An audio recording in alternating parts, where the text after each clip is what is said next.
Le titre principal, le sénateur américain s'oppose aux restrictions de visa imposées aux fonctionnaires éthiopiens.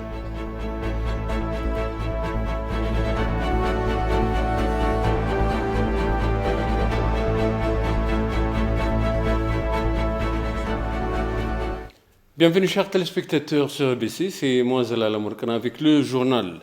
La présidence Sahle-Work Zewde a lancé la deuxième phase du projet de développement de l'entrepreneuriat féminin qui vise à bénéficier plus de 160 000 femmes.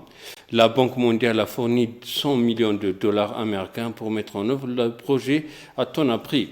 Lançant le projet, la présidence Sahle-Work Zewde a déclaré que la première phase du projet avait contribué à renforcer la participation économique des femmes dans le pays. Cette deuxième phase sera donc étendue à 8 villes supplémentaires pour toucher plus de 160 000 bénéficiaires à Conakry.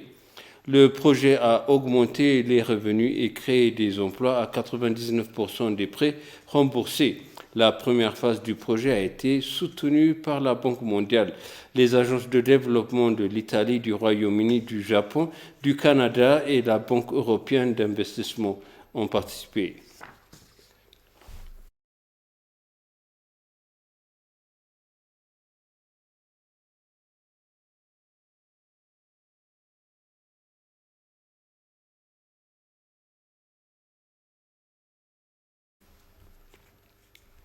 Le sénateur américain James Mountain Inhofe s'est opposé aux restrictions de visa imposées à l'Éthiopie par l'administration Biden. Il a tweeté que l'Éthiopie a besoin de notre soutien alors qu'elle s'emploie à mettre fin à la violence. Jim Inhofe, un sénateur de l'Oklahoma, est en totale opposition à la décision américaine d'imposer des restrictions de visa aux Éthiopiens, en plus à l'aide économique et sécuritaire. Des actions comme ceci ne nous aident pas à nous rapprocher d'une résolution pacifique, a tweeté le sénateur.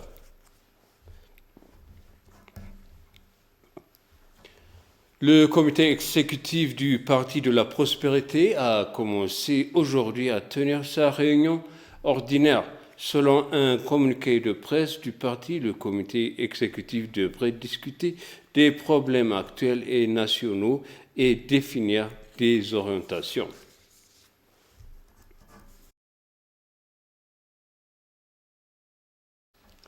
Dewano Kadir, chef de mission adjoint de l'ambassade de la République fédérale démocratique d'Éthiopie à Beijing, a donné une conférence publique à l'Université des étudiants étrangers de Beijing le 24 mai 2021.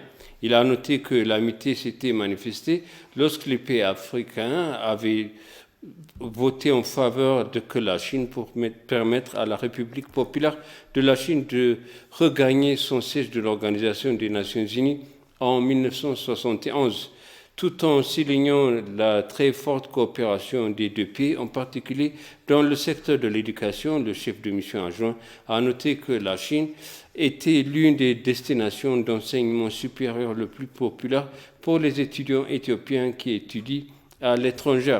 Auparavant, le chef de mission adjoint a rencontré le professeur Jia Wenjian, vice-président de l'université, où les deux parties ont discuté des moyens de renforcer encore les excellentes relations qui existent entre l'ambassade et l'université.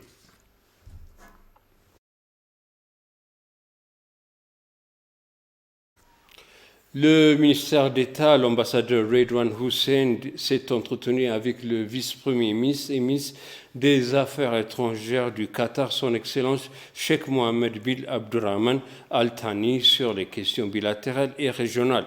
Les membres de la délégation éthiopienne et le vice-ministre des Affaires étrangères du Qatar, son Excellence le Sultan bin Saad Al Mouriki, a également assisté à la réunion.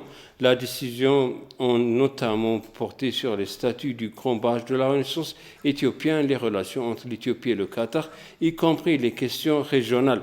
L'ambassadeur Redouane a déclaré qu'il était grand temps que les Éthiopiens soutiennent le gouvernement et leur pays pour faire face aux défis chez eux et résistent aux pressions extérieures pour construire un avenir meilleur. Présent à la réunion, l'ingénieur Gideon Asfaw, membre de l'équipe de négociation du Grand Barrage de la Renaissance, a également répondu aux questions et commentaires soulevés concernant le barrage.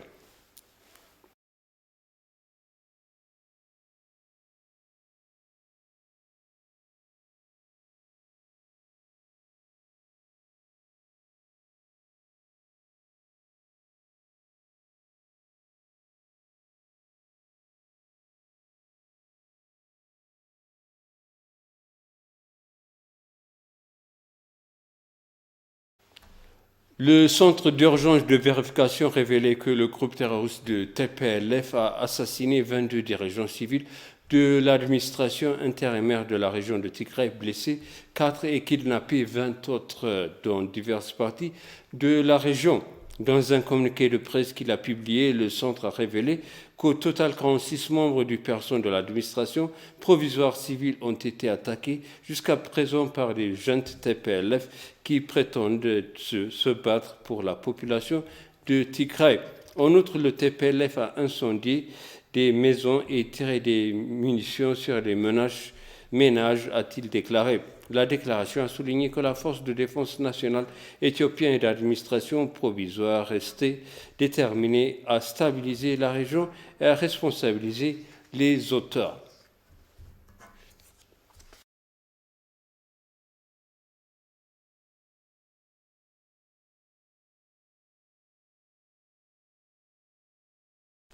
La médiation hors du continent africain sur le grand barrage de la Renaissance hydroélectrique peut faire passer la négociation à l'espoir au désespoir. La rédacteur de l'équipe éditoriale de We Aspire affirme qu'inviter les médiateurs aux négociations tripartites entraînera une détériorisation supplémentaire des espoirs de parvenir à un accord sur lequel le problème technique reste concernant sur le grand barrage de la Renaissance hydroélectrique éthiopien. Pété Soussiarek nous présente les détails.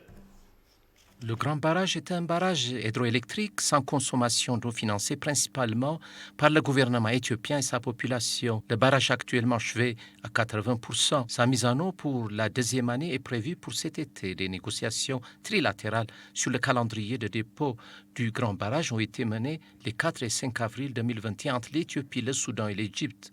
Les négociations menées dans le cadre dirigé par l'Union africaine sous la présidence du président congolais Félix Tshisekedi se sont solidées par une impasse. Les Éthiopiens et les frères et sœurs africains voisins s'attendent d'avoir accès à une électricité bon marché. Une fois achevée, la production d'électricité du barrage devrait atteindre 70 millions d'Éthiopiens et réduire l'extrême pauvreté. L'article sur les négociations trilatérales entre l'Éthiopie, l'Égypte et le Soudan sur nous aspirons aux États-Unis est devenu très politisé, se concentrant sur le processus de négociation future plutôt que sur quelques détails techniques restants. L'article indique que les principales raisons de l'échec sont les positions extrêmes adoptées par l'Égypte et le Soudan. En changeant le cadre convenu, le Soudan et l'Égypte exigeaient l'ajout des Nations Unies, de l'Union européenne et des États-Unis en tant que médiateurs et facilitateurs. Tout au long des négociations, l'Éthiopie a maintenu son engagement envers le cadre dirigé par l'UA.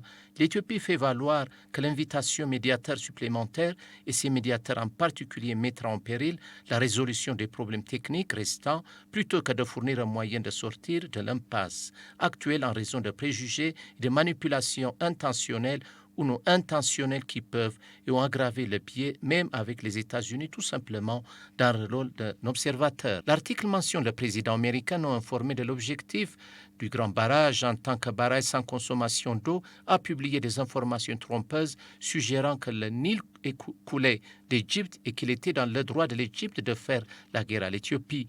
La confiance dans les informations égyptiennes et le manque de diligence raisonnable et de diligence de la part des départements d'État et du Trésor des États-Unis étaient tels que le président Trump semblait ne pas savoir d'où venait le Nil, qu'il traversait 11 pays et que le Nil bleu en coulait pas à l'Éthiopie. Ces commentaires suggéraient que l'Éthiopie détournait le début du Nil hors de la zone du bassin. L'Éthiopie commencera la deuxième année de remplissage de son barrage lors de la prochaine saison des pluies. Le remplissage commencera officiellement le mois prochain, en juin. Conformément à la déclaration de principe signée en 2015, l'Éthiopie a pris des mesures garantissant aux États en aval que le barrage ne causera pas de dommages importants.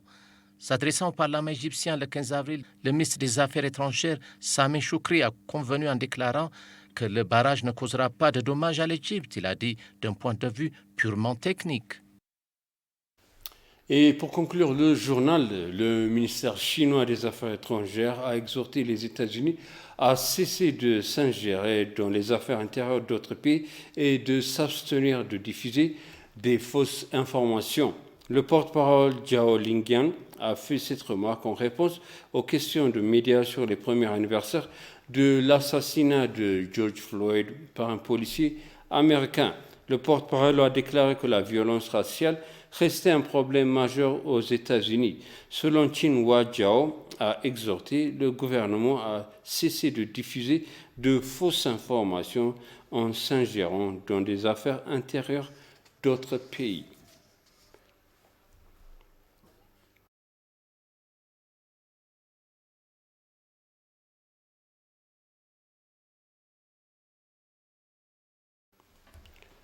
Je vous répète le titre principal.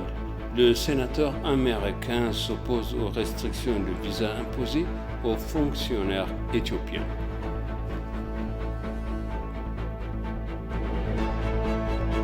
Chers téléspectateurs, ainsi s'achève le journal. Merci de nous avoir suivis. Excellent suite du programme.